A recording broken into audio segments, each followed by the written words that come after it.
Olá, pessoal! Estamos aqui para mais um episódio do Super Cérebro Cast.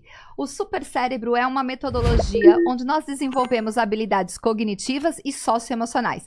Sempre há aquela dúvida: meu Deus, será que eu posso tirar meus filhos das telas? Como é que eu posso estimular meu cérebro na longevidade? O Super Cérebro, ele trabalha com neurociência e educação. Nós temos mais de 300 franquias no Brasil todo e com certeza você pode agendar uma aula experimental do Super Cérebro. E para não prolongar muito, hoje nós temos uma convidada maravilhosa, que eu tenho o prazer de tê-la aqui, uma grande amiga que eu conheço o trabalho dela, assim, sabe aquele trabalho minucioso, com uma tranquilidade, que ela vai falar de um assunto que interessa a todo mundo da família, tenho certeza. Às vezes a gente fala muito de crianças, adolescentes, mas hoje a nossa pauta vai ser sobre idosos. Sandra Boaro, seja muito bem-vinda! Obrigada, muito obrigada pelo convite.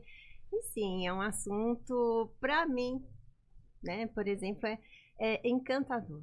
Eu gosto, tento me aprofundar cada vez mais, me atualizar no que está acontecendo, justamente para levar qualidade aos pacientes e também fazer a psicoeducação, né? Que delícia! A Sandra, ela é psicopedagoga, professora, especialista em estímulos cognitivos para idosos. Tô certa, Sandra? Certíssima, certíssima. Não é só...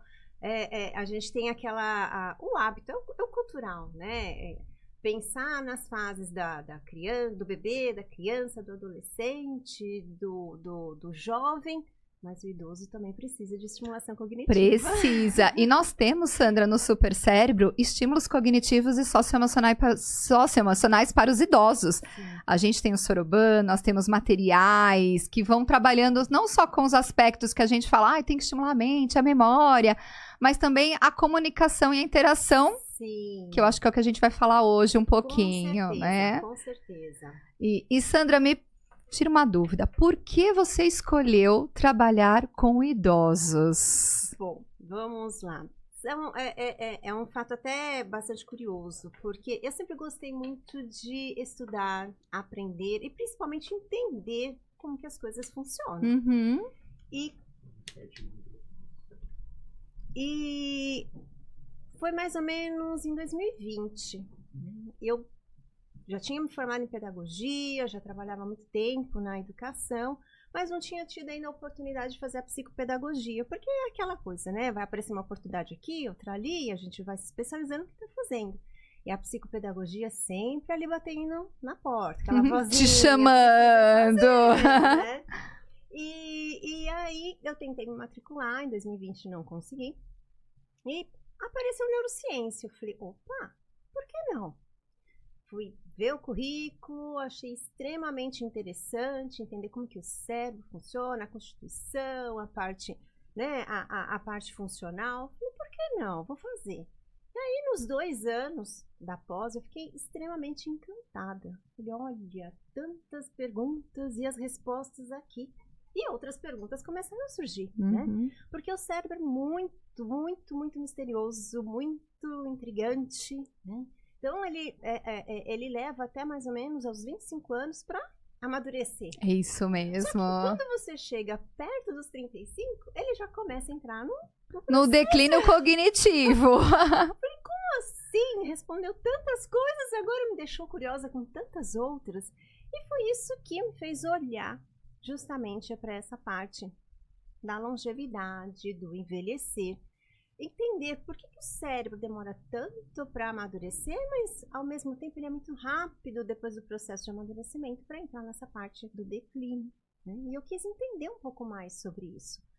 E foi aí que eu comecei a pesquisar, encontrar pessoas, fazer amizade, entender como que funcionava melhor ainda essa questão do cérebro e o envelhecimento típico ou atípico, né? Porque o típico é quando a gente entende que está envelhecendo com funcionalidade, com qualidade de vida, autonomia, independência, mas tem o atípico, que se abre um leque em relação à demência. As comorbidades que vão surgindo, as doenças físicas, mentais. Isso seria, então, o cérebro atípico do envelhecimento. Exatamente. E aí eu falei, nossa, mas quando a gente acha que a gente está começando a entender essa máquina maravilhosa, não vem lá te dar aquela rasteira, né? Não, você tem que entender mais, você tem que estudar mais, você tem que aprender. E é algo, né, Sandra, que assim, a gente não tem como escapar. Não tem.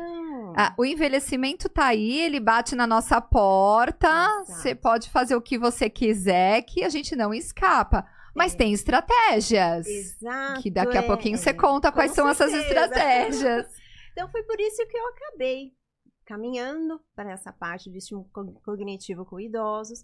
Fiz a psicopedagogia para poder entender um pouco mais, porque a neurociência me deu um caminho, mas eu ainda precisava entender outros, porque esse idoso que a gente está atendendo, ontem ele foi um bebê, ele foi uma criança, ele foi um adolescente. Ele foi um adulto jovem que estava no mercado de trabalho, que estava ali ativo.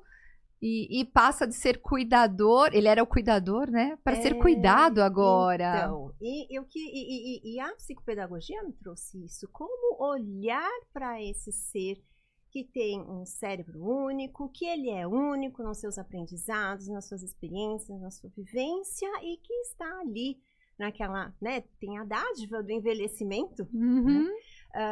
E ele está ali, que precisa ter autonomia, independência, qualidade de vida, saúde, para poder seguir aí no seu futuro, né? Eu falei, não, então eu vou seguir por aqui, porque realmente eu estou encantada, eu estou, né, fiquei apaixonada e adoro atender meus pacientes. Cada dia é um aprendizado, quando a gente acha que a gente... Isso é nítido, Sandra, eu conheço seu trabalho, eu sei que o quanto você ama trabalhar ali com os idosos. E quais são os principais desafios que os idosos enfrentam? Ou melhor, quando a gente começa a fazer esse processo de envelhecimento, quais são os maiores desafios? Tanto na parte, talvez, eu acho que mais na parte cognitiva, que é o que a gente sempre tem muito receio, muito medo da demência, de perder a memória, do mal de Alzheimer, que é algo que assusta todo mundo. Quais são os principais desafios que você percebe lidando com esses idosos? Olha, perder a independência, a autonomia, o poder de decisão, planejar. Quando eles percebem que algumas coisas estão saindo do controle, isso mexe muito com a autoestima. Isso mexe muito com tudo que eles criaram, né? É uma situação muito delicada, então o que precisa, é aquela questão que nós não temos na nossa cultura um planejamento, uma orientação sobre o envelhecer. Nossa, isso é bárbaro que você falou. Né? O casal tá grávido, vai chegar o bebê, então a gente já tem meio que um passo a passo ali, a gente já sabe o que vai acontecer. Mas e o envelhecer? Será que nossos ouvintes já se perguntaram como eu quero envelhecer? O que eu preciso para que eu possa envelhecer com autonomia, saúde? O que eu preciso de bens materiais e imateriais? Porque o sonho da aposentadoria foi para os nossos avós, foi para os nossos pais. Talvez nós já tenhamos algumas questões aí que não seja realmente um verdadeiro sonho, né? Se aposentar e tudo mais. Então, o que eu preciso ter para garantir que eu tenha uma aposentadoria segura? Porque nós não somos preparados para isso. Então, quando começam a aparecer as primeiras falhas de memória, as primeiras dificuldades de atenção, confusão, que dia que é hoje? Onde eu deixei a chave do carro? Você vê que as pessoas começam a ficar muito preocupadas e já rapidamente pensam no Alzheimer. E que não necessariamente né, Sandra? Não necessariamente. Pode ser uma situação de estresse, pode ser uma situação de falta de vitaminas. Enfim, tem um leque que pode explicar. E pode ser também, Sandra, essa questão dessa velocidade de informações que nós estamos inseridos. Porque se a gente pensar em longevidade, na minha infância, não tinha celular, não tinha inteligência artificial, não tinha nada. Eu digo que nós somos a primeira geração que passou por tantas transformações. Saímos do analógico e fomos para o digital.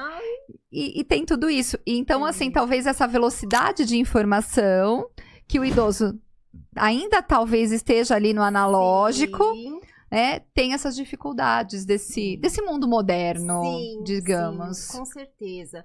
Então, é um conjunto, porque as coisas não começam, é só memória, outro dia só atenção. Não. O conjunto vai acontecendo, né? E às vezes a gente não percebe, não é isso, Sandra? Não percebe, porque a gente está nessa velocidade do mundo, né? Então, se começa a ser, o que normalmente eu falo para a família dos pacientes, qual a frequência?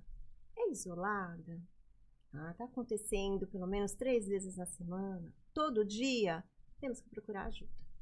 Temos que fazer exames de neuroimagem, exames de sangue, procurar um neurologista, um geriatra para fazer uma investigação clínica, né?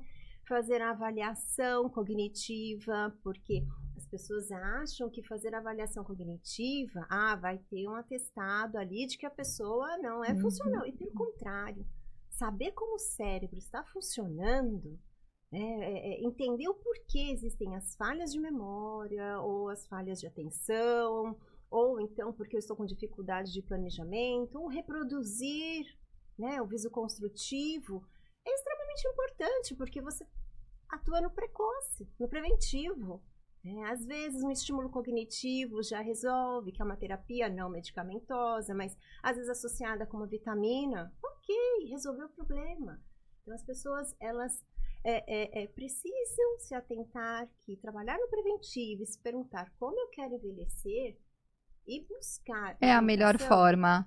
E eu quero aproveitar, gente, quem está assistindo aqui, se vocês estiverem assistindo o podcast antes do Congresso Internacional de Neurociência e Educação, que acontece em julho, 22, 23, a Sandra é uma das palestrantes desse congresso.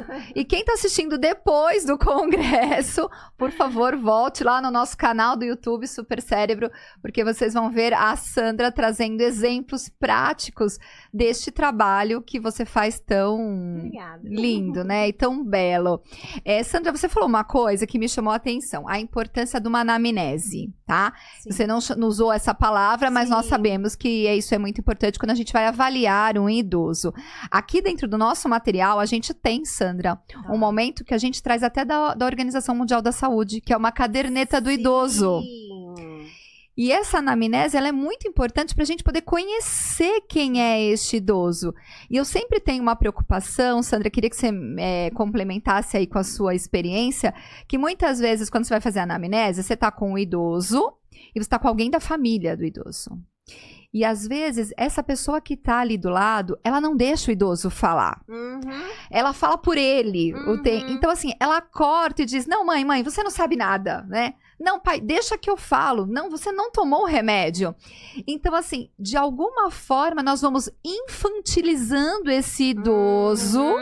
Então, ele não consegue, ele não dá conta. Ele vai colocar uma água, né, na xícara, no copo, e aí vem o filho e diz assim, não pode deixar que você vai derramar isso. Você percebe muito isso? O filho tomando a frente do idoso e aí colocando o idoso numa situação inferior?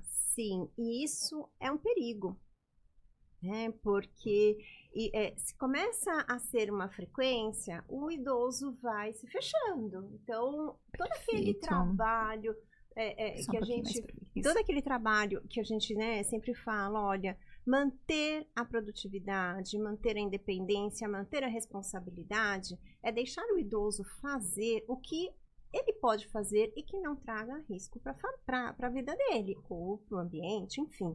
Então, manter isso é fundamental. E sim, na anamnese normalmente acontece isso, tanto que eu tenho um momento com a família, e um momento com o idoso. E depois, se a família quiser, todo mundo junto. Mas eu sempre converso com a família. Deixe ele falar. Mesmo que esteja errado, apoie. Porque se nós começarmos a corrigir, ele vai se fechar, ele não vai querer socializar, ele vai entender que tudo que ele faz é errado. E isso vai mexendo muito de uma forma negativa. Com a autoestima também. Autoestima, o emocional. Muitas vezes, os idosos já têm um começo de depressão. Então, se a gente fica tirando as responsabilidades, isso vai se acentuando porque ele não se sente mais importante. Ele sente que ele não tem mais o que entregar, o que compartilhar, o que ajudar. E pelo contrário, né? Enquanto ele não estiver apresentando riscos no fazer para ele, e ele estiver funcional, mesmo que seja algo mínimo, deixe-o fazer. É extremamente importante. E aí você me traz, você vai falando, Sandra, e eu vou pensando aqui. Quando então a gente pode dizer que há sinais de preocupação com o idoso? Porque o envelhecimento tá lá, a gente não consegue sair. Sim. Mas onde eu posso, quanto família, de Tá. repente, ou até mesmo com o idoso, porque assim, a gente fala, eu vou entrando numa certa idade, mas eu não me sinto com aquela idade, né? Porque a gente tem a velocidade das Eu coisas. escuto muito Você escuta isso? Fala assim, não, eu tô muito melhor agora do que quando eu tinha 20, 30 anos, né? Até acredito que se meu pai assistir, ele vai lembrar dessa falha, o quanto nós conversamos, porque ele fez uma arte e nós estávamos conversando com ele, e assim, como? Eu tenho 86, mas eu me sinto com 70.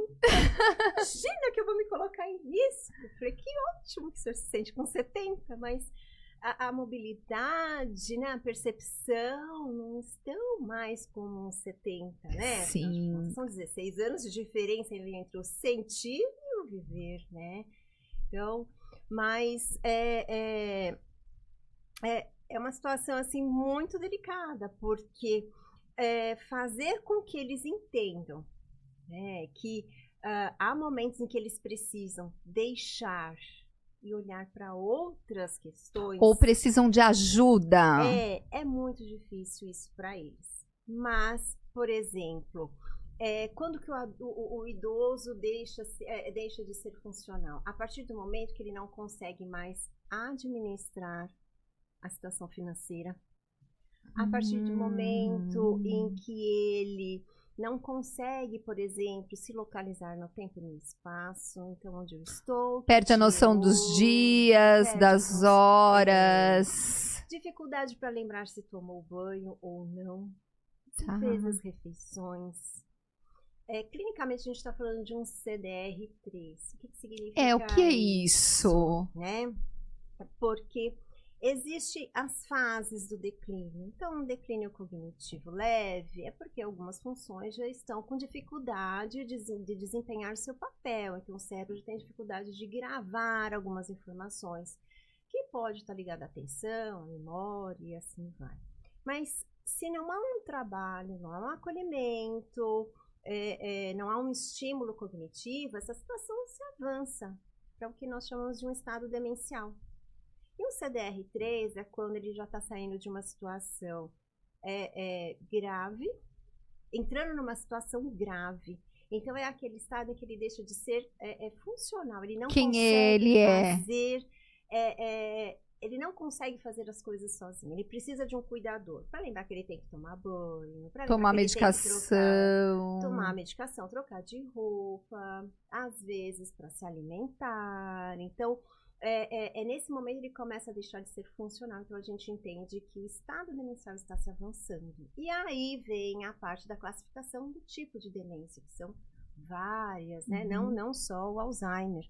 Então, quando ele deixa de conseguir cuidar dele, ou ter das responsabilidades do dia a dia, da rotina, algo que ele fazia com a maior tranquilidade, isso já significa que a questão, funcional já está entrando. E a gente consegue prevenir isso, Sandra? Porque assim, quando a gente entra nesses seus, que esse que você falou, CDR3, porque é meio 1, 2, 3 e aí isso. Esse já eu considero talvez muito avançado. Eu perdi várias habilidades importantes ali.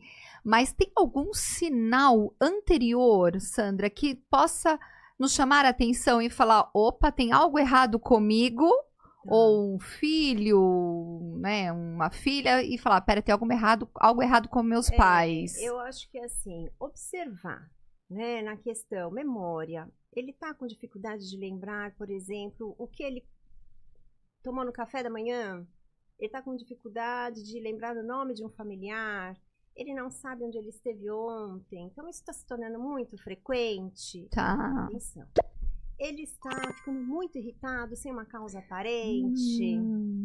Isso é um ponto que eu quero, a gente vai conversar sobre isso, sobre essa irritabilidade. Ele tá ficando muito irritado, percebeu alterações de sono, tá dormindo de humor. menos, humor. Então, assim, é todo um conjunto, né? Porque não dorme, fica irritado, afeta a memória. Então, começou a perceber essas situações? Procure um geriatra, procure um neurologista, faça as avaliações, né, os exames neurológicos, de neuroimagem, desculpa, que é extremamente importante ver como que está a estrutura do cérebro, ele está atrofiando, está dentro do limite da idade, passou. Então, tudo isso é informação. Então, começar nessas situações, que normalmente começa com a irritabilidade, né, por motivo nenhum está irritado, ou não quer comer, ou teve dificuldade para dormir, e consequentemente vem as questões de memória, atenção, enfim, tem que procurar um médico, tem que ficar muito atento a isso. Tem que procurar ajuda. E essa questão do humor, da irritabilidade, né, Sandra? Nós sabemos que somos da neurociências, ciências aqui, é que o primeiro ponto que é causa de um envelhecimento que nos chama a atenção é uma falha no controle inibitório. Sim. O que é o controle inibitório? É uma das funções executivas que nós temos, que é aquela habilidade de eu eliminar os distratores. Então, aqui nós estamos conversando, ou tá tudo em silêncio, mas vamos imaginar que tivesse barulhos ao redor. Aí eu vou ter que eliminar esses distratores e manter o meu foco atencional. E até mesmo saber, eu vou te colocar entre aspas, se comportar em determinados locais. Então, você está numa festa, você tem um tipo de comportamento, você está num evento religioso, você tem outro tipo de comportamento. E o idoso, ele vai perdendo. É uma das primeiras habilidades, né, Sandra, que a gente também perde. Então, ele se torna mais irritado. Muitas vezes ele fala, eu escuto muito dizendo, eu posso falar o que eu quiser. Né? Já sou velho, não tenho mais que segurar nada, Exato. né? Eu falo. Então, essa impulsividade que a gente é uma característica, né, Sandra? Sim. Mas, né, percebendo isso e agindo rapidamente, há casos que precisam de medicação específica. Há casos que a estimulação cognitiva, a socialização, ela ajuda. Né? Quando feita com metodologia, com estratégias, olhando para o idoso como um ser único, com as necessidades, privilegiando o que ele gosta, tomando cuidado com o que tem a facilidade do irritar, né? Porque às vezes ele deixa claro, não gosto daquele barulho. Eu, pelo menos, eu tenho uma situação de uma idosa que ela não gostava de celular, não podia ter celular por perto. Hoje, o celular para ela, tudo bem, porque eu mostrei para ela que eu faço as pesquisas. Quando ela pergunta alguma coisa que a gente não sabe responder, é no celular ou é no tablet que a gente vai pesquisar. Então, eu mostrei uma outra funcionalidade.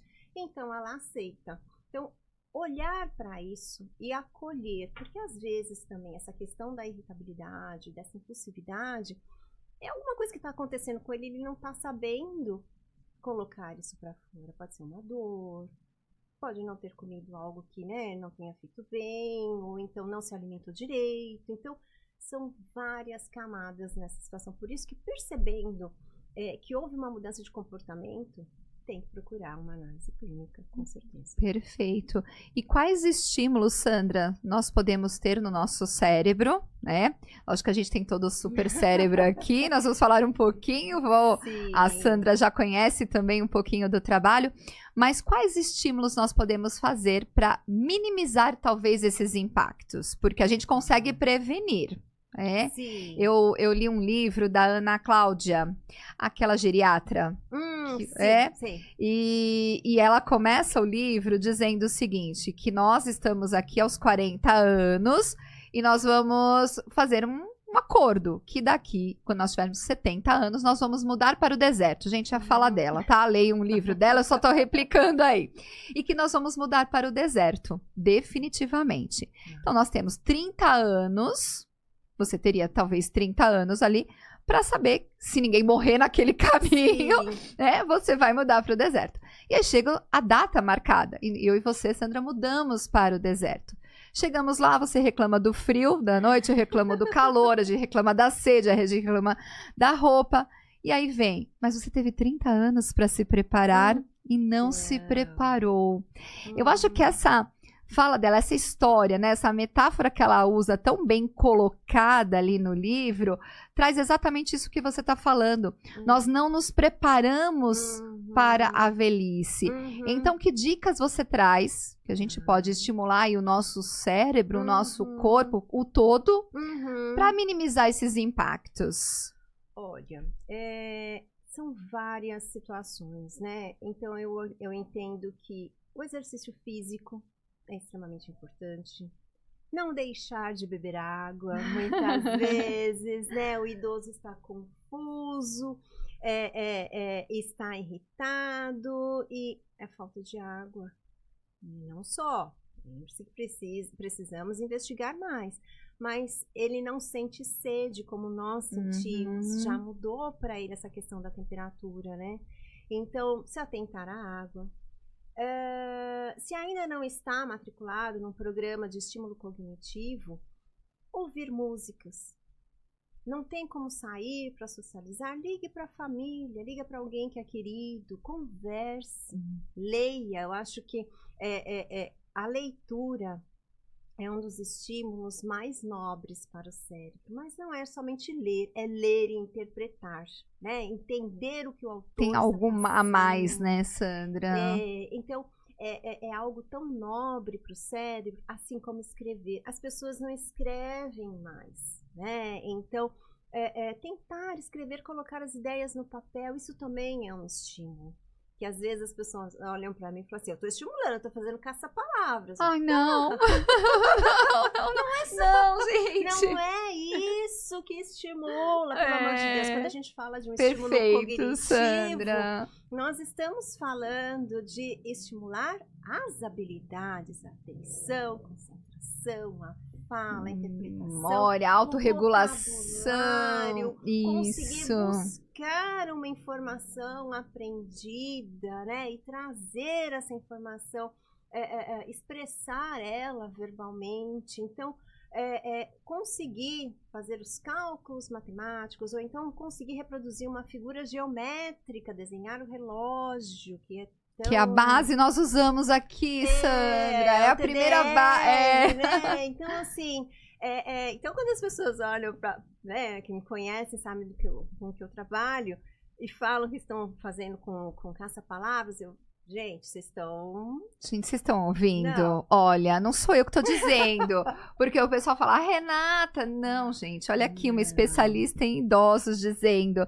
Isso é muito mecânico, né, Sandra? E eu tenho que estimular esse cérebro com outras áreas, com outras habilidades. Propósito, né? Isso. A partir do momento que eu conheço o funcionamento do cérebro de um paciente, eu sei o que está em declínio e o que está ainda preservado. Então, eu tenho que fazer uma combinação. Eu tenho que estimular o que está preservado e, de uma forma mais suave, trabalhar essa parte do que está em declínio para que possa haver a compensação. Então, o caça-palavras, ou, né, qualquer outra forma que não tenha um propósito, que não esteja ali, né, que eu não consiga traçar um objetivo, que eu estou saindo de um lugar, eu tenho que chegar em um outro. Então, perfeito, perfeito. Então, games também, hoje em dia existem plataformas que têm games interessantíssimos, às vezes eu uso com os meus pacientes, eu incluo no programa deles, eles adoram, porque eles podem dirigir o carrinho ali, né, eles podem fazer várias atividades, e eu tô ali na coordenação motora, né, a velocidade de processamento. Que vai ajudá-los na autonomia do dia a dia. Exato. Então, são vários fatores, ouvir música, assistir filme, mas assistir filme com propósito, né? Se for o caso, pare o filme, pense naquela situação do que aconteceu, interprete, porque às vezes o filme tem mensagens nas entrelinhas, não é somente aquele enredo. Então, o que mais que tem ali? Então, o filme também, porque ele trabalha a atenção sustentada, você fica ali 2 horas prestando atenção. Compreensão, faz associação de informações.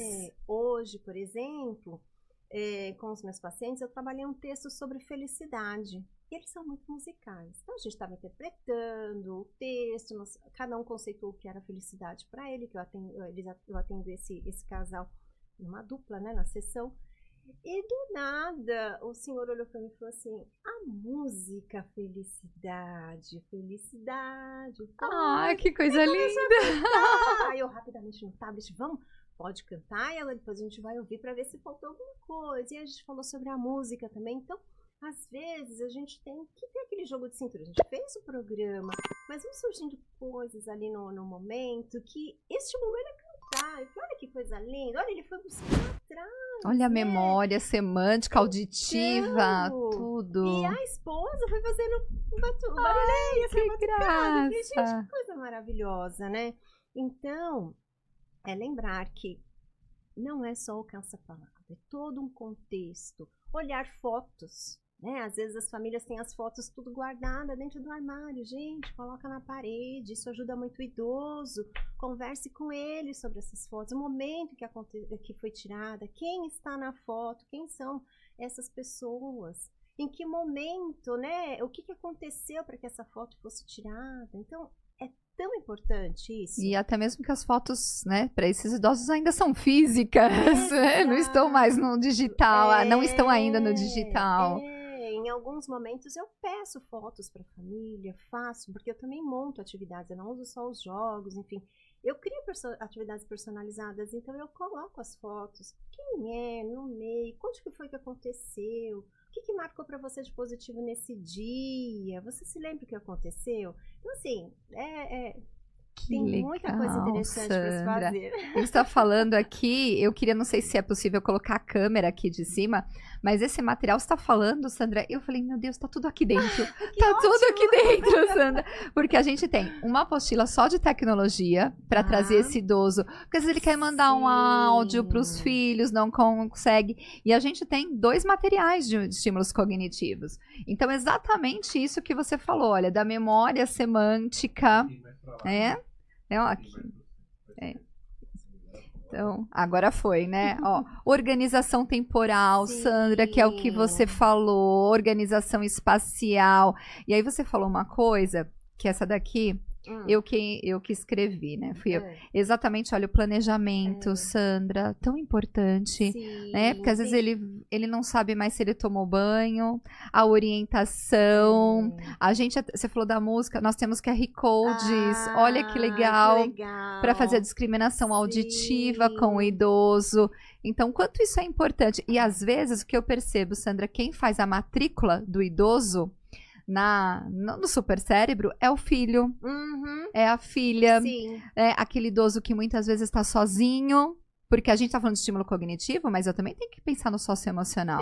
Você falou, logo que nós começamos a conversar, você falou da depressão, Então, essa interação com o outro, a comunicação, a conversa, é um desenvolvimento de habilidades socioemocionais também, não é, Sandra? Sim, porque, e assim, é tão importante, porque ele vê que ele não está sozinho nessa fase. Olha, maravilhoso. Ele consegue trocar, porque o filho tá vivendo a vida dele, as responsabilidades do dia a dia e tudo mais, e às vezes o idoso se sente sozinho, e esse estímulo é extremamente importante, porque eles vão conversar, eles vão trocar experiências, vão falar das resgatar dificuldades do dia passado, né, do dia a dia. Então é extremamente importante, extremamente importante. Ótimo.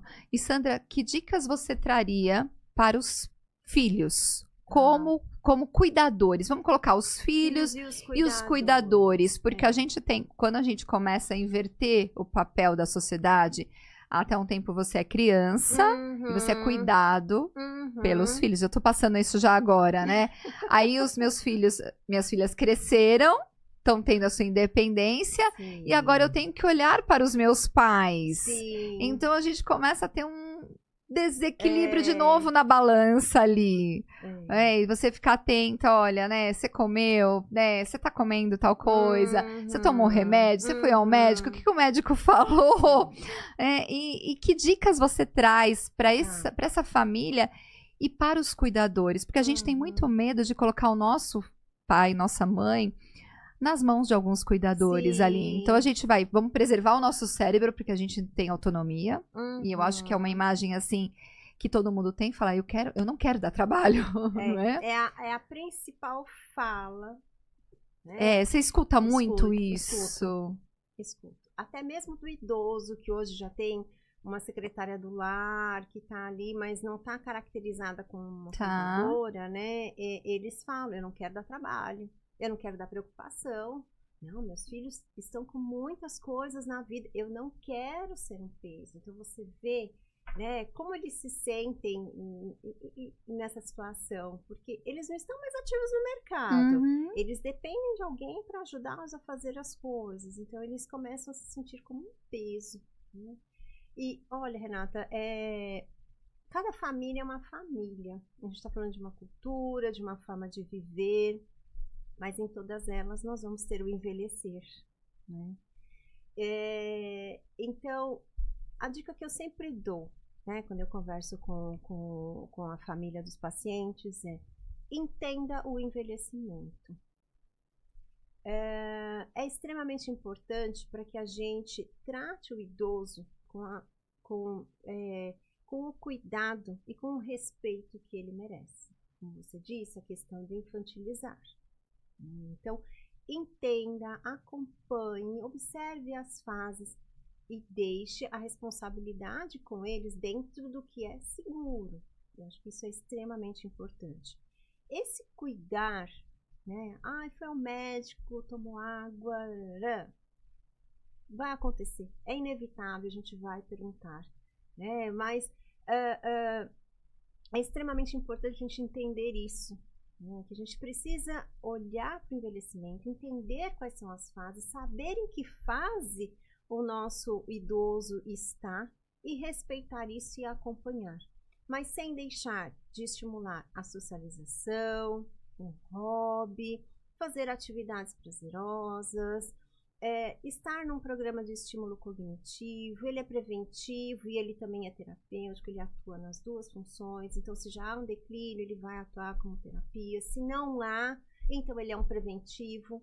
E é extremamente importante que as pessoas entendam a importância desse trabalho com o cérebro, né? Porque às vezes as pessoas falam, não, ainda não precisa, e a gente está vendo que já precisa, né? Todo mundo deveria fazer. Assim como a gente olha para a criança, para todas as fases, e vai estimulando, e vai, né, fortalecendo o idoso. Na verdade, até antes disso, né?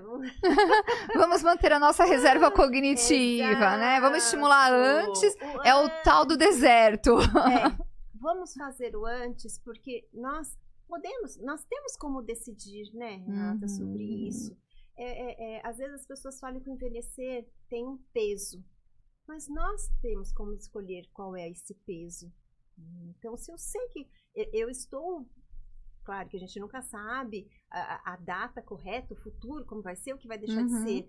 Mas nós podemos nos preparar, podemos olhar para isso. Não dá para arriscar. Como ressignificar. Fizemos isso tantas vezes, deixamos de ser um bebê para ser uma criança, de uma criança para um pré-adolescente. Quantas vezes a gente foi mudando, passando nessas fases e conseguimos fazer isso com maestria? Por que não vamos conseguir fazer isso na questão? Perfeito. Né?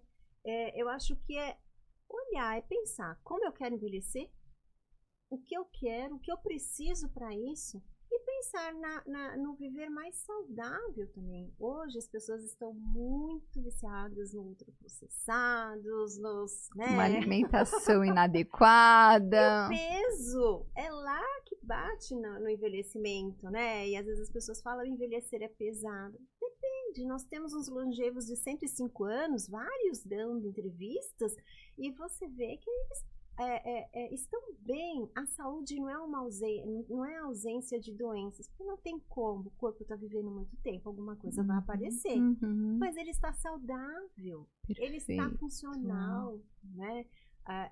Então, é olhar para isso, é se cuidar. Os excessos, tomar cuidado com os excessos. Perfeito.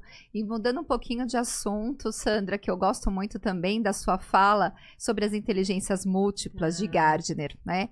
A nossa filosofia dentro do supercérebro é trazer o cognitivo por meio do Soroban e dos jogos de tabuleiro, que foi Gardner foi mentor do nosso CEO, Ricardo Lamas, que é o criador né, do super cérebro, e ele disse pro Ricardo, traz jogos de tabuleiro para desenvolver o socioemocional, as inteligências múltiplas, e ainda ele disse pro Ricardo, não pode ser qualquer jogo.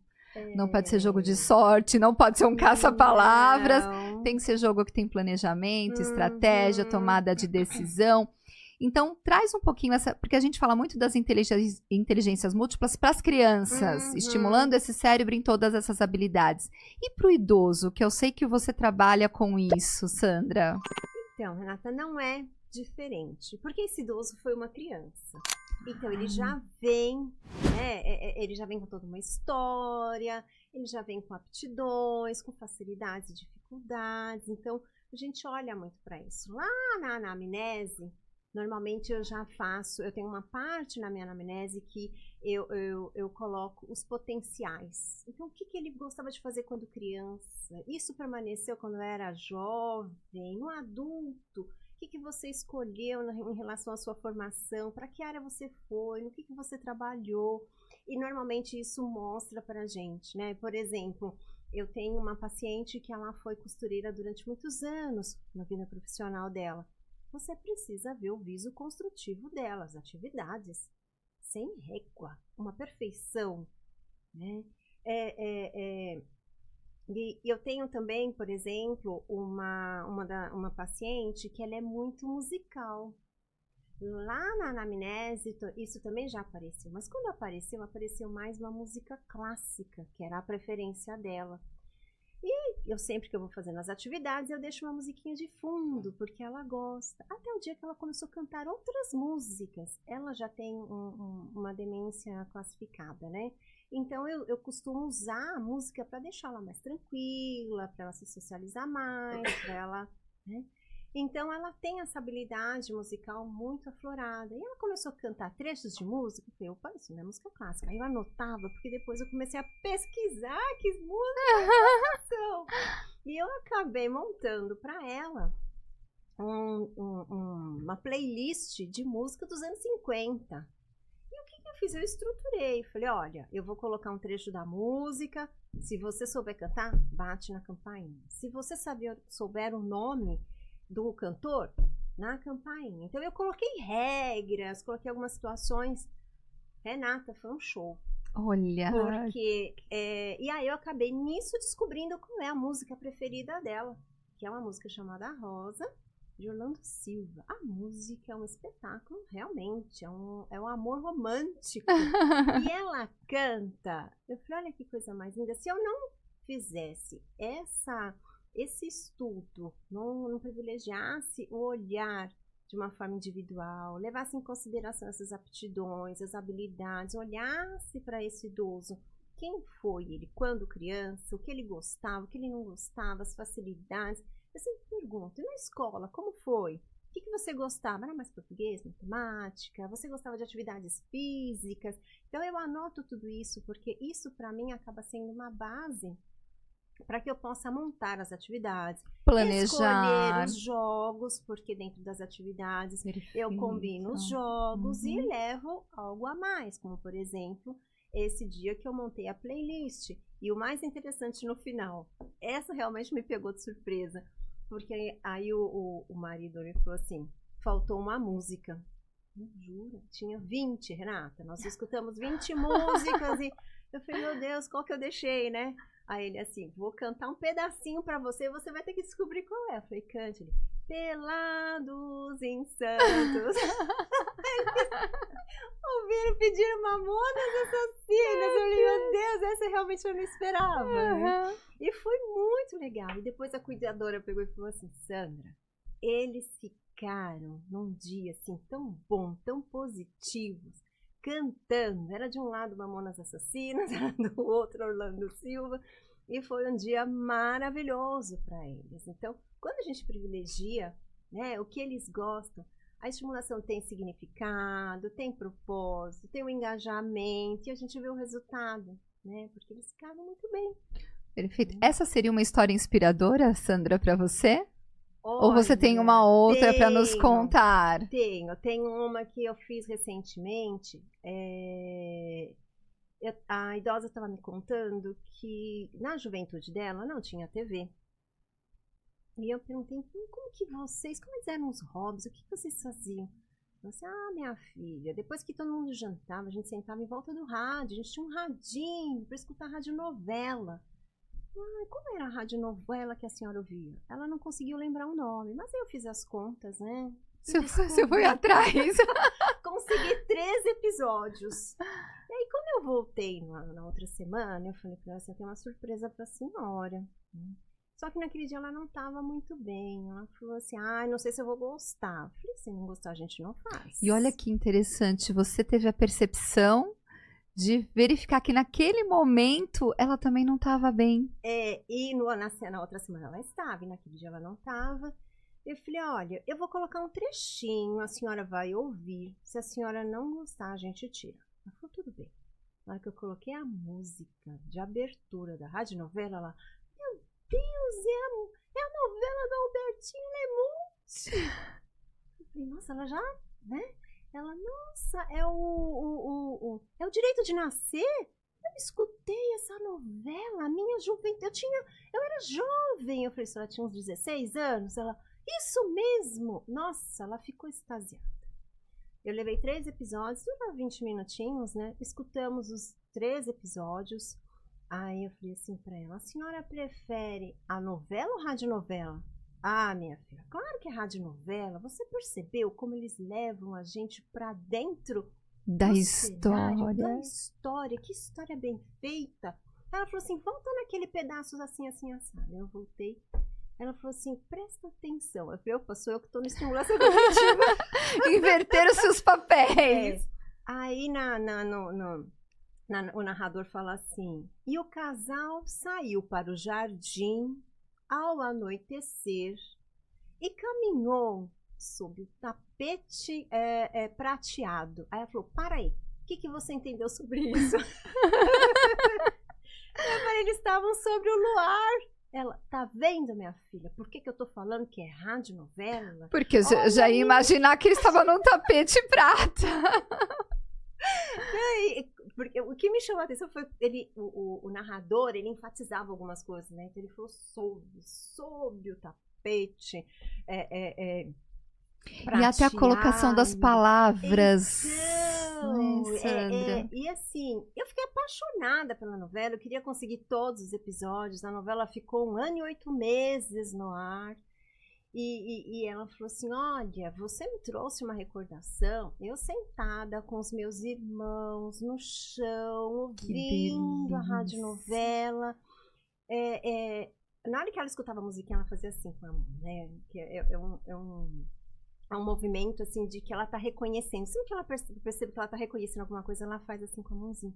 E ela cantava, ela falou, nossa, mas essa novela na época causou tanto, porque falava de aborto. Meu Deus, eu não acredito que você trouxe isso. Que coisa mais. E aí, então é perceber isso na estimulação. A gente tem um programa, mas algumas vezes a gente tem que trazer, tem que ter uma carta na manga, né? E foi muito bonito, porque teve outros trechos que ela mostrou, ela falou, olha, isso faz a gente pensar. Então, você entende por que eu gosto tanto de ler, que eu gosto tanto de ouvir? Porque eu gosto de coisas que me transportam. E a novela me transportava. Eu falei, olha lá, que linda. Que show! Essa é uma história inspiradora mesmo, Sandra. Porque a gente tem que estimular isso, né? Eu tenho uma idosa de 92 anos que eu trabalho. Acho que você já deve ter visto, que nós já conversamos sobre ela. E ela falou assim, a gente pensa, uma pessoa lúcida com 92 anos... que sabe financeiramente ainda cuidar da sua aposentadoria. E aí eu fico pensando, o que ela imagina do futuro, não é?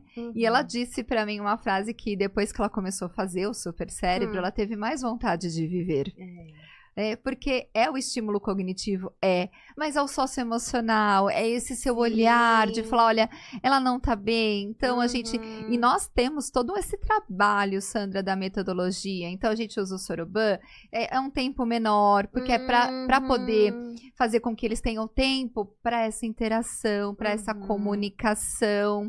Sandra, eu ficaria aqui horas conversando com você. Olha só, já estamos há quase 1 hora aqui de podcast. Vocês vão conhecer a Sandra, gente, no Congresso Sim. Internacional de Neurociência. E ela vai trazer ainda mais histórias inspiradoras. Então, quem está assistindo antes do Congresso, coloca lá na agenda, se inscreve. Sim. Congresso gratuito, com certificado. Vai ser maravilhoso. Maravilhoso, porque a gente tem que levar informação de qualidade, Sim. informação científica. A gente não pode ficar no achômetro, Com né, Sandra? certeza, com Então, certeza. eu acho que isso vai ser melhor para o meu Uhum, idoso. Não. não.